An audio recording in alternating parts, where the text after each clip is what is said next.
Hi everyone, hope you are fine and doing well. Today in this video I will explain you about the sound and speaker problem.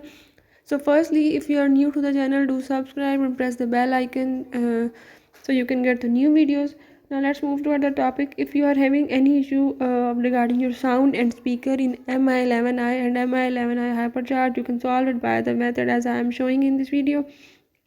So just follow each and every step and watch complete video to solve your issue.